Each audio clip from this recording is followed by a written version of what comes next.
It is January the 24th, 2021.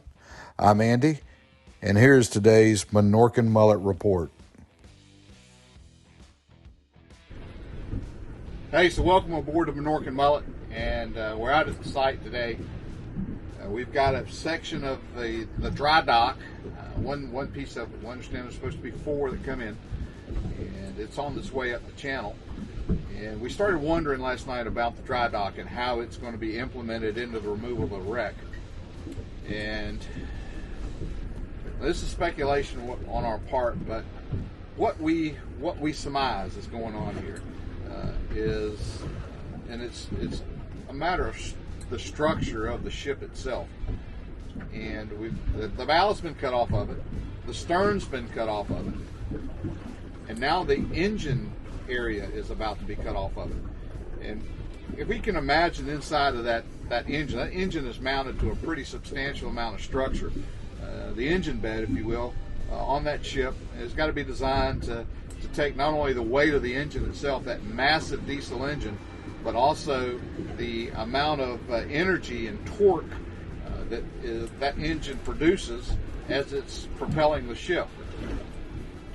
With that said, and those pieces in play on these sections, they probably add a good bit of structure to those pieces that have been removed and set on the barges. And the way we can demonstrate this is we found an aluminum can here, and it has a good bit of structure right now. But we're going to show you what happens to this thing when we cut the ends of it off.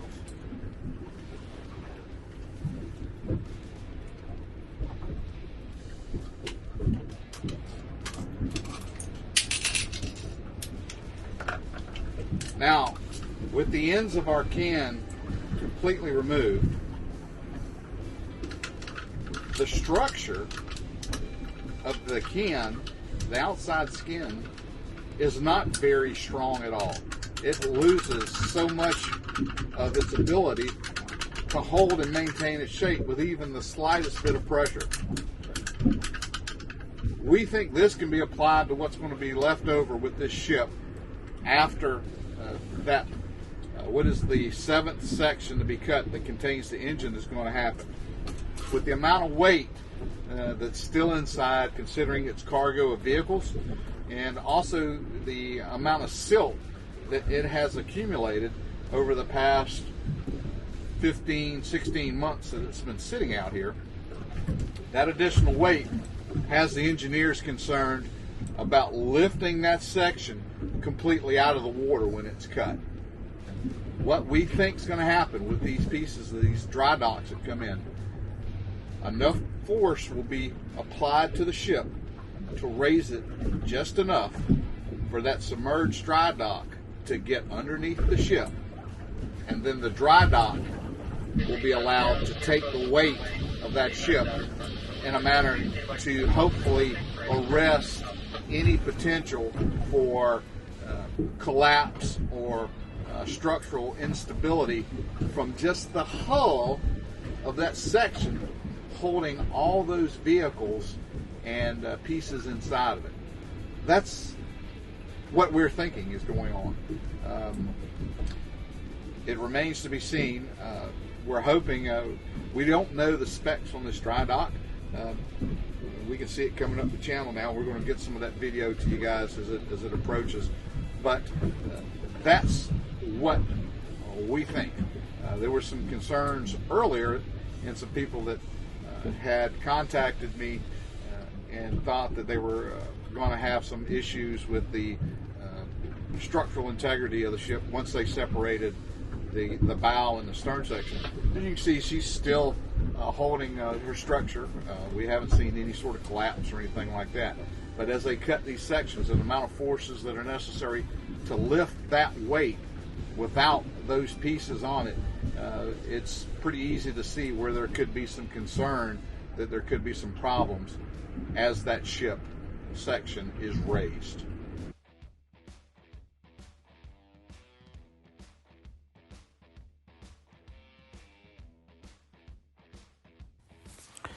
And here we have the ELSBETH II lead tug, along with the Crosby Star, on the port side of the dry dock, and the Caitlin on the starboard side of the dry dock, inbound into the St. Simons Sound. And we've got some video here of its arrival, as well as some drone footage. So we got an overhead view of it, and we're going to kind of let this run where the folks that like to listen to the tugboats can hear those tugboats work.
Now, as we fly overhead and take a look downwards over the dry dock, one thing that comes to mind is the width of this, and will this fit between the barge pontoons of the VB 10,000?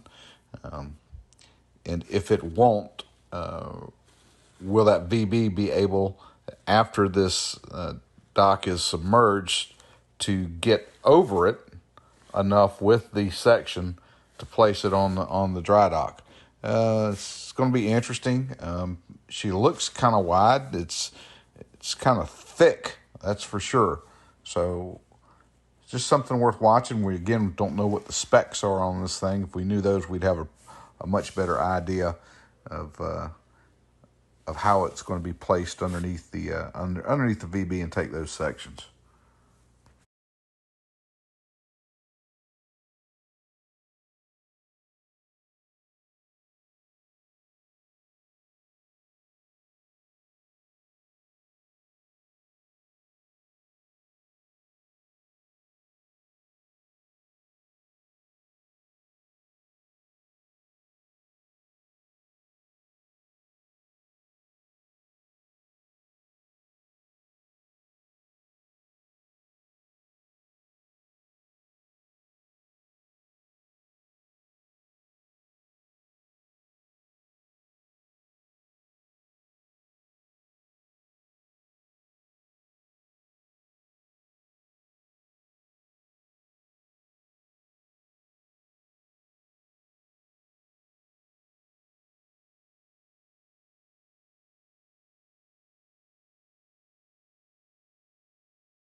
And now on to the actual report at the site today.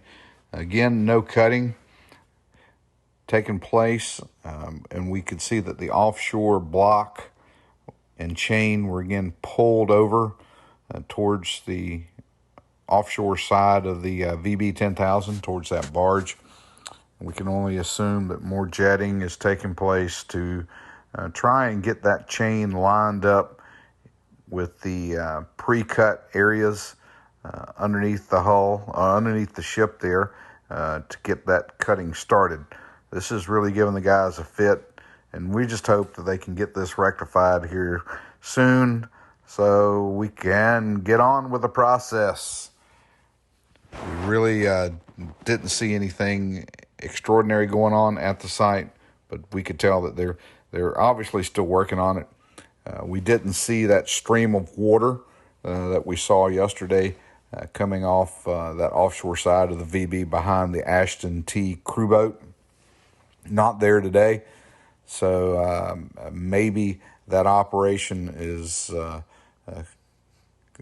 slowed down, and it very well could be because of the tides. We know that a lot of this operation is taking place with the aid of the divers underneath this part of the area, the ship area, and it could very well be that that is part of the reason that nothing is going on at the time, because while we're out there, the tide's running pretty hard, and we can imagine that underneath the ship, with those tides running the way they run, the guys could really be having a difficult time trying to work in the current that we have here. Anywhere from 3 to 4 knots is typically what it runs through that sound.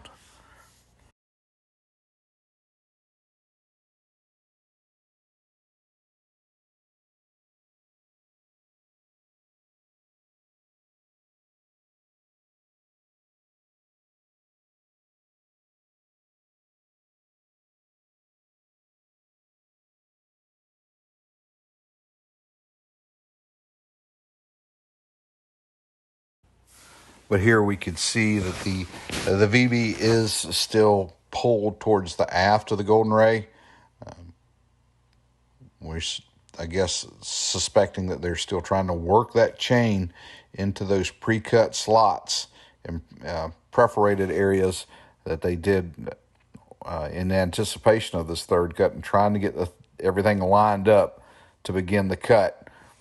And we hope this happens soon. We really want to be able to bring you guys the start of this cut. We think it's going to be a pretty significant piece that comes out, not only containing the main propulsion engine, but we know we're getting close to some tanks in there, and if there are going to be any problems that arise because of that, we will more than likely see those problems manifest with this cut. So yeah, still on standby and waiting for the cutting activity to start. Well, we're going to close out today with another ship that was out today. You guys have seen it before. This is the sailing ship Lynx. It was out on the water, and we got a couple still shots of her as she was making her way through the St.Simons Sound. Beautiful sailing vessel, and we thought it was photography worthy. Hey, if you guys haven't done so, hit that subscribe button. Please send us some comments. And most of all, we want you guys to stay safe out there.